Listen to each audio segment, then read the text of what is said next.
भैया भैया पेट्रोल डाल दो।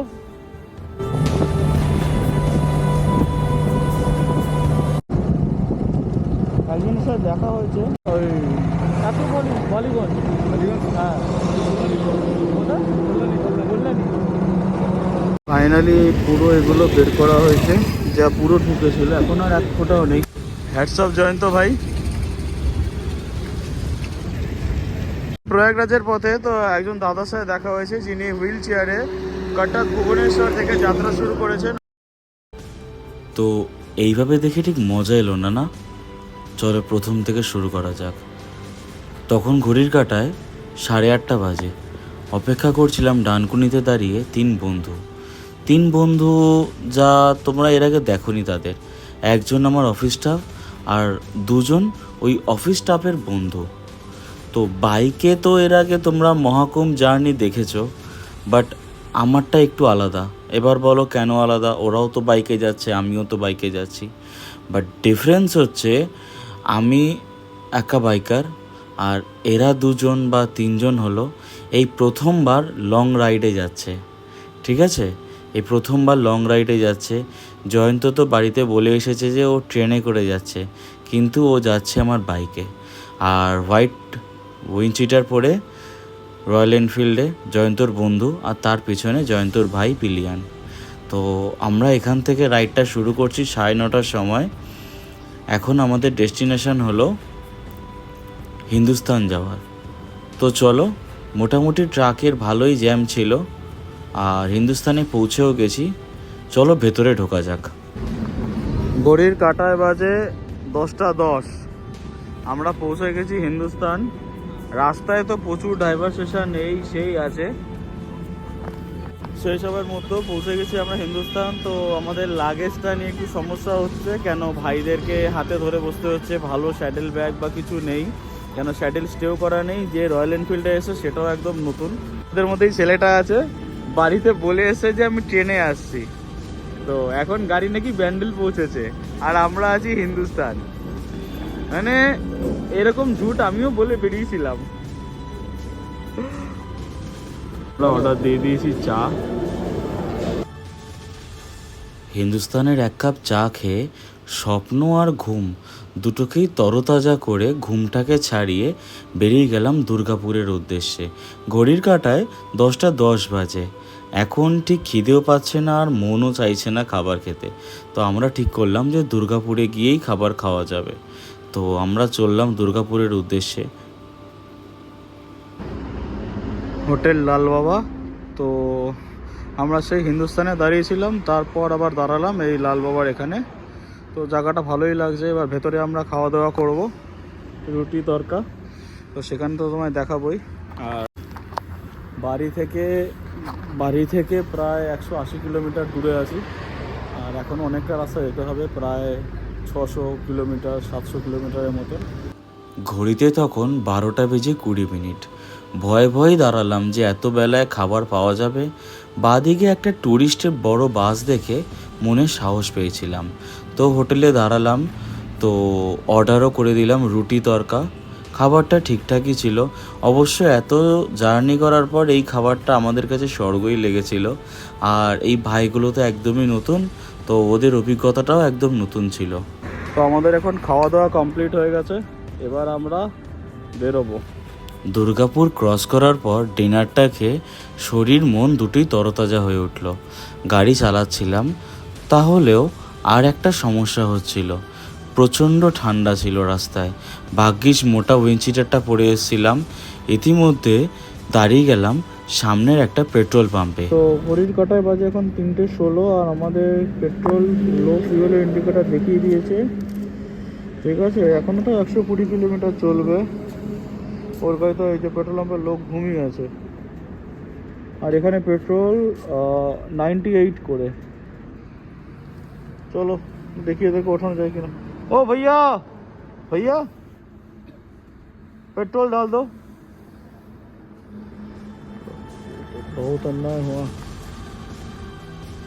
দুটো বাইকেই ফুয়েল আপ করে বেরিয়ে পড়েছিলাম ঝাড়খণ্ডের উদ্দেশ্যে। ঠান্ডাটা আস্তে আস্তে বেশ জোরালো হচ্ছিল।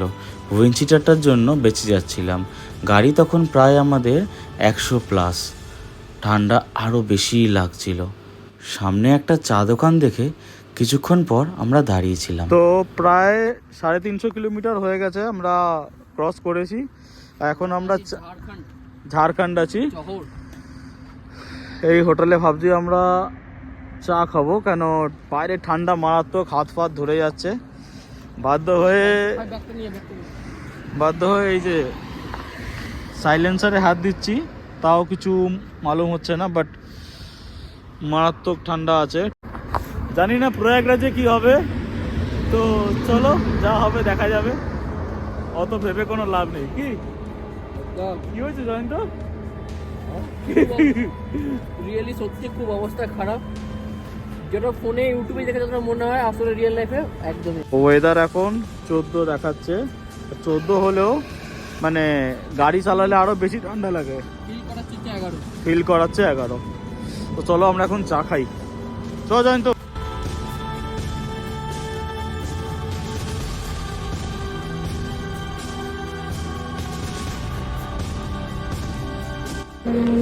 ঠান্ডায় হাতের অবস্থা পুরো খারাপ, গাড়ি বেশি চালাতেও পারছি না। ঠান্ডা, বিশাল রকমের ঠান্ডা লাগছে, ওই জন্য একটু দাঁড়ালাম এখানে। এখন একটু সূর্যের আলো ফুটুক। সানরাইজ হচ্ছে আস্তে আস্তে, তো তারপর কিছুক্ষণ পর আমরা চাটা খেয়ে তারপর বেরোবো। ঠান্ডায় অবস্থা পুরো খারাপ অবস্থা, মারাত্মক ঠান্ডা, হাত পা পুরো জমে যাচ্ছে। মোটামুটি আমরা আধা ঘন্টা কাটালাম, জাস্ট সূর্যের আলোটা ফুটেছে। একটা ম্যাজিক ব্যাপার হচ্ছে, এদিকে দেখো সূর্যের আলো, আর ঠিক এখানে দেখো ওই যে চাঁদ। তো বাট ঠান্ডা মারাত্মক। এখন আশা করি কিছুটা হলেও সুবিধা হবে যাওয়ার, আর সব আছে। প্রচুর অবস্থা খারাপ, প্রচুর ঠান্ডা, প্রচুর ঠান্ডা। Hi, good morning everyone. তো এত সুন্দর একটা ফ্রিওয়েস ডে, তোমাদের এই দুটো ভাইটার পরিচয় করিয়ে দিই। এরা জয়ন্তের দুই বন্ধু। আর দূরে জানি না বুঝতে পারছো কি না, সানরাইজটা দুর্দান্ত হচ্ছে। তো চলো, আমি জানি না এখানে তুমি লেন্সে কতটা দেখতে পাচ্ছ, বাট লাগছে টু গুড। তো চলো বেরোনো যাক, রাস্তার ভিউ দিচ্ছি। 2 কাপ লিকার চা আর সূর্য মামা ঠান্ডাটা বেশ কিছুটা কমিয়ে দিয়েছে। ঠান্ডা একদম নেই সেটা বললে ভুল হবে, ঠান্ডা কিছুটা ছিল, তার মধ্যেও কিলোমিটার কভার করতে হবে আর সামনে আরও আমাদের এগিয়ে যেতে হবে। এই ভেবেই আমরা এগিয়ে যাচ্ছিলাম। একটা কথা ভেবেও অবাক লাগছে, জানি না তোমরা পুরো ভ্লগটা দেখছো কি না, যে ছেলেটা আজ অবধি 50 কিলোমিটারের বেশি বাইক চালায়নি, অলরেডি সে 440 কিলোমিটার বাইক চালিয়ে নিয়েছে। আর টানা রাত চালিয়েছে, কনকনে ঠান্ডার মধ্যে চালিয়েছে। তো বস মানুষ চাইলে অনেক কিছুই করতে পারে। তো এখন এই যে ফ্ল্যাগের দোকান, তো ফ্ল্যাগের দোকান থেকে আমাদের এখন ফ্ল্যাগ কেনা হচ্ছে। এই বড় ফ্ল্যাগটা বলছে 100, আর এর থেকে একটু ছোট বলছে 70 টাকা। তো এবার সমস্যা হচ্ছে টাকাটা না, সমস্যা হচ্ছে যে আমরা কোথায় বাঁধবো নি। তো ও বলছে যে ওর গাড়ির পেছনটায় বাঁধবে, তো দেখি কীরকম, বাট অসুবিধা হতে পারে, সেই জন্য আমরা ডিসাইড করছি যে কী করবো। বেশ কিছুক্ষণ যাওয়ার পর রাস্তার ধারে ভারতীয় পতাকা লাগিয়ে সাইকেল করে একজন যাচ্ছিলেন। তাকে দেখে কোথায় যাচ্ছে আগ্রহ অনেকটা বেশি হয়েছিল, তাই গাড়ি থামিয়ে তার সাথে কথা বললাম। আপনি কোথায় যাচ্ছেন?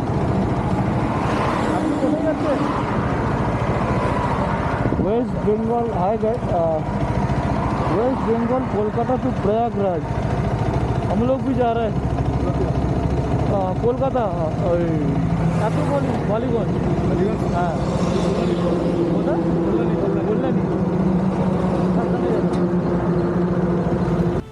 কথা বলার পর জানতে পেরেছিলাম 60 বছরের একজন বাঙালি পুণ্য স্নান করবে বলে কল্যাণী থেকে প্রয়াগরাজের উদ্দেশ্যে সাইকেল নিয়ে রওনা হয়েছেন।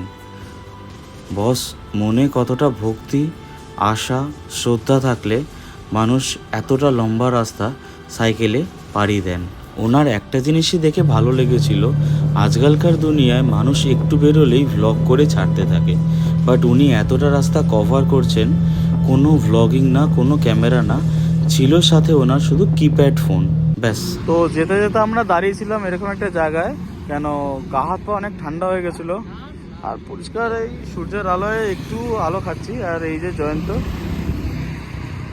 এই যে কথা বলছি, এই যে জয়ন্তর ভাই, বাট ইলিয়ানের মতন হয়েছে কেন বুঝতে পারছি না।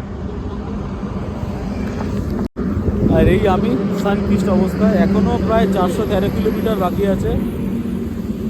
দেখাচ্ছে 8 ঘন্টা লাগবে, কিন্তু আমার মনে হতে 10 ঘন্টা লাগবে, কেন এই রাস্তা খুব একটা ভালো না, ছোট রাস্তা।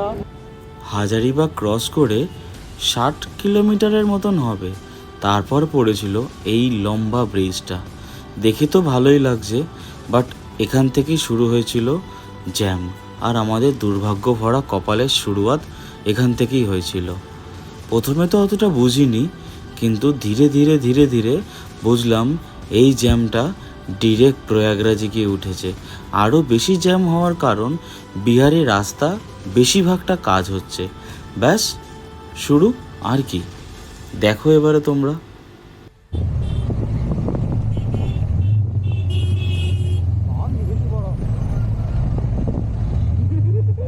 আমরা বিহার এন্টার করে ফেলেছি, ঠিক আছে, অনেকটা চালিয়েও ফেলেছি। এখান থেকে দেখাচ্ছে আর ওই 300 কিলোমিটারের মতন, 300 কি 310। তো হোটেল জয় মা ভদ্রকালী, এখানে আমরা খাবার অর্ডার দিয়েছি। আমার আলু পরাঠা, কেন আমি ভেজ খাচ্ছি। এখান থেকে এখন রাস্তা অনেকটা। তো আমাদের খাবার চলে এসছে, আলু পরাঠা যেটার দাম 60 টাকা, আর রুটি যেটার দাম 10 টাকা করে, আর এটা হচ্ছে আন্ডা ভুজি যেটা 25 টাকা প্লেট। আর ফোনে ঠিকঠাক জায়গা বলতে পারছে না, কিন্তু কথা বলছে জয়ন্ত।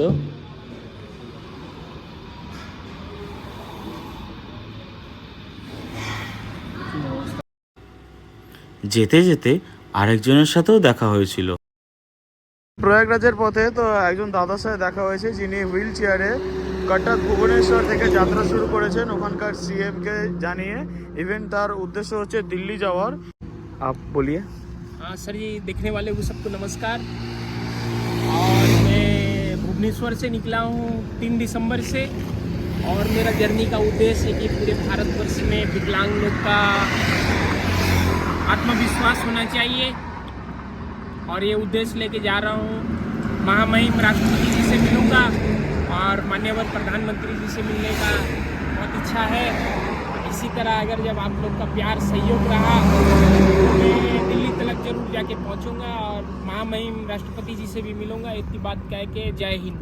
हम सब लोगों का गुड विश आपके संग है। जी थैंक यू साहब, थैंक यू वेरी मच। बहुत अच्छा लगा आपसे मिलके।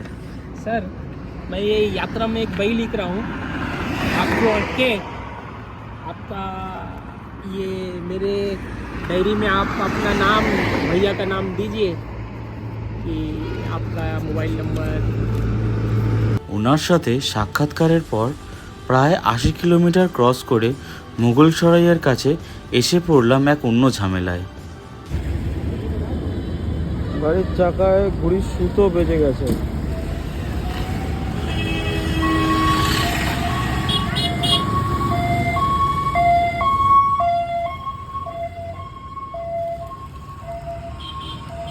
ফাইনালি পুরো এগুলো বের করা হয়েছে, যা পুরো ঢুকেছিল, এখন আর এক ফোঁটাও নেই। হ্যাটস অফ জয়ন্ত ভাই।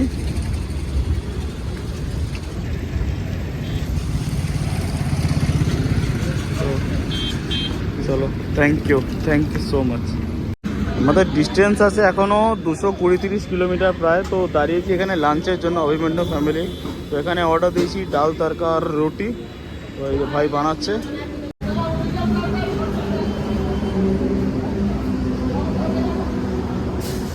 Always busy with his phone. ইতিমধ্যে ভাইদের অবস্থা একটু খারাপ হয়েই পড়েছে।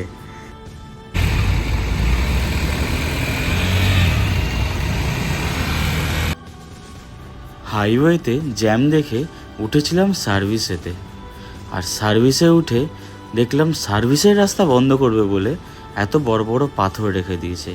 সেটা তো ক্যামেরায় দেখানোই হয়নি, জয়ন্ত আর আমি মিলে বড় বড় 2টো পাথর সরিয়েছি, তবে ওইটুকুনি জায়গা হয়েছিল যাওয়ার জন্য। ব্লগ। ভিড় ঠেলতে ঠেলতে বেলা থেকে দুপুর গড়িয়ে বিকালে এসে পড়েছে। বিকালের পরিবেশটা খুব সুন্দর লাগছিল চারিপাশটা। দূরের আকাশে সূর্য অস্ত যাচ্ছে, দুপারে সবুজ ধান ক্ষেত, এক অনবদ্য কম্বিনেশন এটা। তো তারই মাঝখান থেকে আমাদের উদ্দেশ্য আজকের বারাণসী যাওয়া। আমরা একটু ভালো রাস্তা পেয়ে গাড়ি ছোটাতে লাগলাম বারাণসীর উদ্দেশ্যে। এখান থেকে বারাণসী আর 90 কিলোমিটার, তাই কিছুটা দূর গিয়ে একটা ধাবায় বসে আমরা চা খাচ্ছিলাম। সেই পোর্শনটা দেওয়া হয়নি কেন আমরা ক্লান্ত ছিলাম আর বাড়িতে ফোন করতে ব্যস্ত ছিলাম।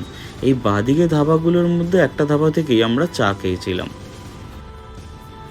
আমাদের ভাবারও বাইরে ছিল যে কিছুক্ষণ পর গিয়ে আমরা কোন জ্যামের সম্মুখীন হতে চলেছিলাম। হাইওয়ের এই জ্যামটা দেখে আশা করি বুঝতেই পেরেছো যে কতটা জ্যাম ছিল। ভাগ্যিস বাইক নিয়ে এসেছিলাম বলে, নয়তো বস কালকে গিয়ে পৌঁছাতাম, আজকে আর পৌঁছানো যেত না। লরি দাঁড়িয়ে আছে, তার পাশে এরকম রাস্তা খুঁড়েছে, পাথরে আটকে যাচ্ছে। এই গাড়িটা বলে ঠিকঠাক বেরিয়ে গেছে। অন্য গাড়ি হলে বস সমস্যা ভালোই হতো। আর সেই সমস্যায় পড়েছিল পেছনে থাকা রয়্যাল এনফিল্ডের ভাইটা, তাও কোনো মতে বেরিয়ে এসছে। রাস্তার কন্ডিশন তো দেখতেই পাচ্ছ কী অবস্থা। বাদিক দিয়ে যে যাব, অন্য পার থেকে লোক চলে আসছে। বস যাবো কোত্থেকে, যাওয়ার তো একটা রাস্তা চাই।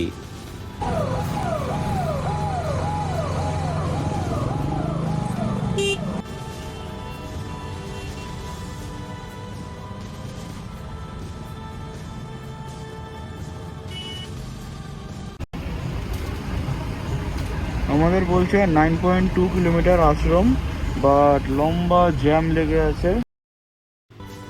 এই পেট্রোল ট্যাঙ্কটার পেছনে একটা নেক্সান ওই পার থেকে এই পারে আসতে গিয়ে মিডিল রাস্তায় ফেসে গেছে গাড়টায়। পুলিশের গাড়ি। বলি দাদা অত তাড়া কি, না হয় একটু ঘুরেই এসো। পুলিশ বলে কি যেখান খুশি থেকে ঢুকিয়ে দিতে হবে? শত ঝামেলা ঝড়ঝাপটা ভিড় কাটিয়ে পৌঁছে গেছিলাম বারাণসী সিটিতে। আশ্রমের মহারাজের সাথে কথা হয়ে গেছিল আমাদের থাকার ব্যবস্থার জন্য আজকে। এখান থেকে আশ্রম আর 30 কিলোমিটার। বস এতটা কিলোমিটার ক্রস করে আর 30 কিলোমিটারও এখন কোনো দূরত্বই লাগছে না। যদিও বাড়ি বসে তোমাদের হয়তো অনেকটাই ডিস্টেন্স লাগতে পারে এখন।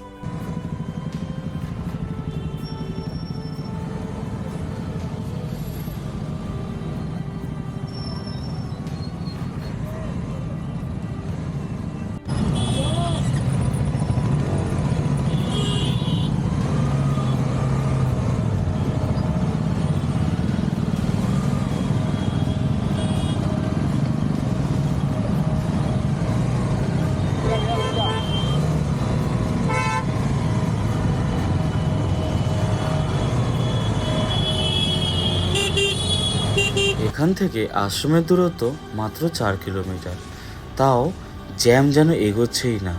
এই অবস্থা, তার মাঝখানে আমরা ফেসে আছি। প্রায় 20 ঘন্টার ওপরও আমরা বাইক চালাচ্ছি তখন। পাশে থাকা রয়্যাল এনফিল্ডের ভাইটাকে এনকারেজ করছিলাম, কেন ওর জন্য আজকের দিনটা সত্যি হ্যাট্রিক হতে চলেছে। সেটা ও পরে গিয়ে আশ্রমে বুঝতে পেরেছে।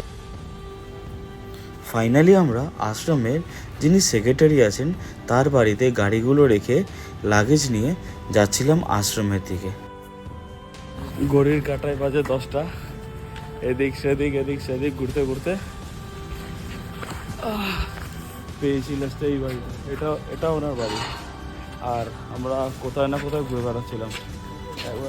আজকে অফরোড প্রচণ্ড লেভেলের হয়েছে, সেই কারণে কী করবো আর, মানে বেশি কিছু ভালো লাগছে না।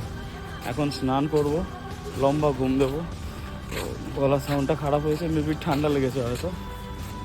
আজকে রাইড এবারে তোরা কিছু বলবি?